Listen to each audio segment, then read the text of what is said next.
তো এই জিনিসটা আজকে তোমাদের সাথে আমি শেয়ার করব, যেটা কত উপকারী একটা জিনিস সমস্ত গাছের জন্য। এটাকে তোমরা জলের সাথে ডাইলুট করে দিতে পারো। তো আমি এটা নিয়ে নিয়েছি আজকে। আমি বেলফুল, যেটা আগে তোমাদের দেখিয়েছিলাম আগের ভিডিওতে, এটা লিকুইড ফার্টিলাইজার আমার এখন দেওয়ার সময় হয়ে গেছে, কাজে আমি আজকে তোমাদের সাথে লিকুইড ফার্টিলাইজারটা শেয়ার করে দেখাবো।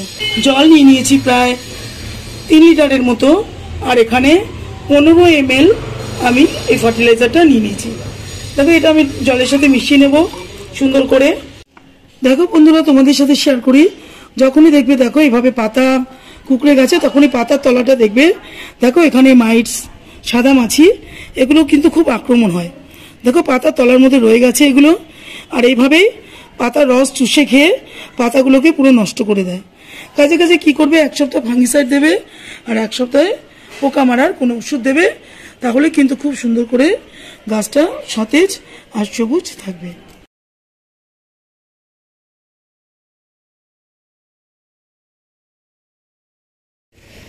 তো বন্ধুরা দেখো, আজকে আমি এই একটা তরল সার বানিয়ে নিয়েছি।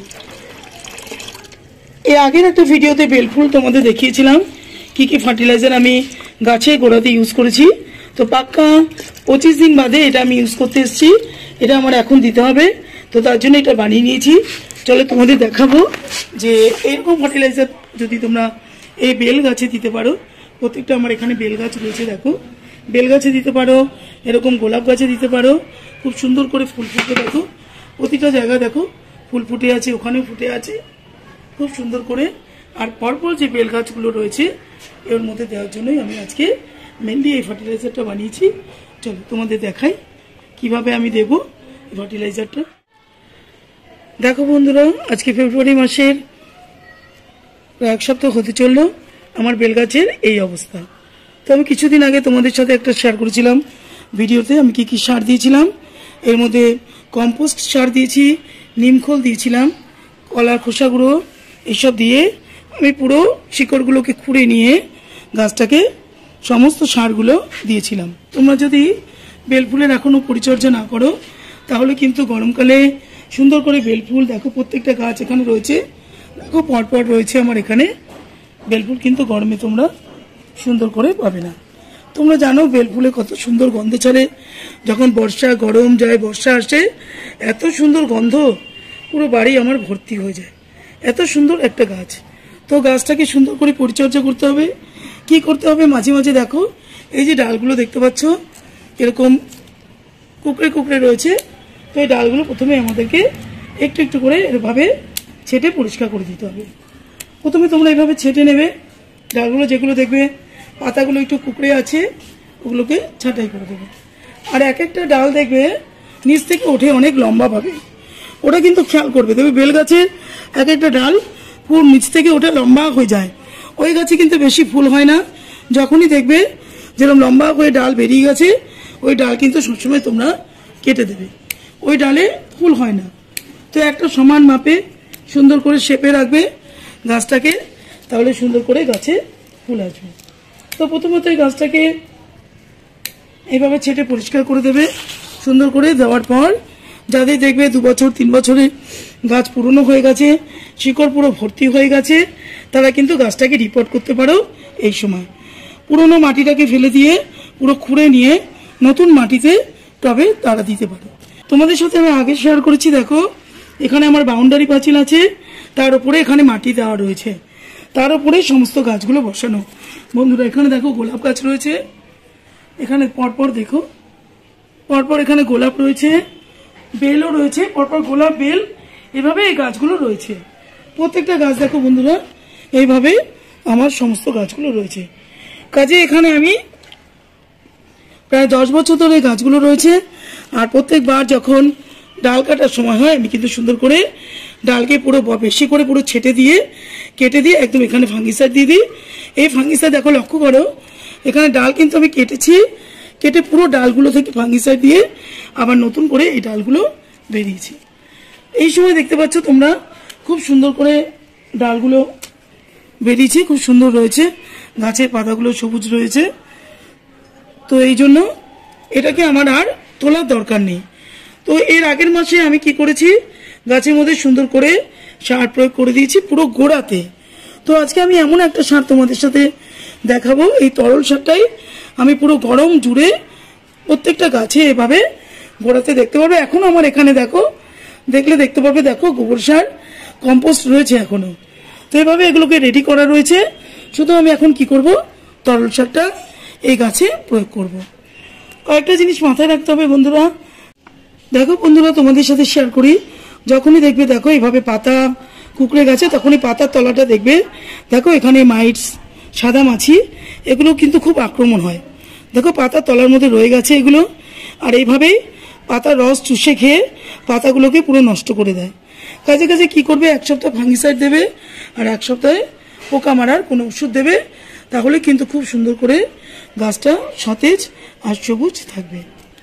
তো আমি এর মধ্যে আজকে কি সার দেবো তোমাদের সেটাই দেখাই। তো এই জিনিসটা আজকে তোমাদের সাথে আমি শেয়ার করব, যেটা কত উপকারী একটা জিনিস সমস্ত গাছের জন্য। এটাকে তোমরা জলের সাথে ডাইলুট করে দিতে পারো।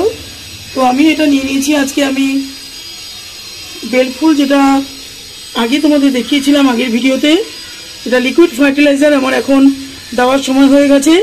কাজে আমি আজকে তোমাদের সাথে লিকুইড ফার্টিলাইজারটা শেয়ার করে দেখাবো। দেখো বন্ধুরা, এখানে আমি জল নিয়ে নিয়েছি প্রায় 3 লিটারের মতো, আর এখানে 15 ml আমি এই ফার্টিলাইজারটা নিয়ে নিয়েছি। দেখো এটা আমি জলের সাথে মিশিয়ে নেব সুন্দর করে দিয়ে। এটা আর কিছুই না, এটা হচ্ছে সিউইড এক্সট্রাক্ট। এত একটা কার্যকরী একটা জিনিস, প্রত্যেকটা ফুলের, ফলের, সবজিতে, যে কোনো জিনিসে তোমরা এটা দিতে পারো। খুব উপকারী একটা কার্যকরী জিনিস। তো এটা অবশ্যই তোমরা তরল সার হিসাবে, এখন যেরকম গরমকালে তোমার এই মাসে, ফেব্রুয়ারি মাসে তোমার এটাকে দিয়ে রাখতে হবে গাছের জন্য। গন্ধরাজ, বেল, সমস্ত গাছে তোমরা এই সারটা দিতে পারবে।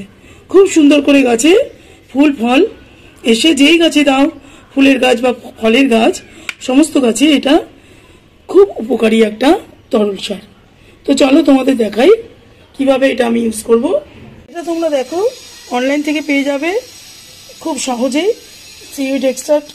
এই সিউইড এক্সট্রাক্ট তোমরা এরকম একবার এক্সট্রাক্ট মতো পাওয়া যায়, তরল মতো, আর একটা গ্রানুল মতো পাওয়া যায়।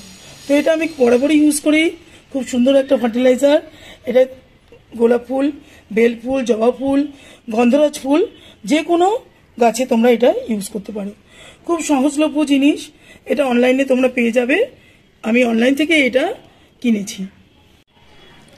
তো দেখো যে আমি সিউইড এক্সট্রাক্ট আমি জলের সাথে ডাইলিউট করে নিয়েছি। তো ওটাই আমি গাছে তরল সার হিসাবে এবারে দিতে থাকবো যতদিন ফুল না আসে।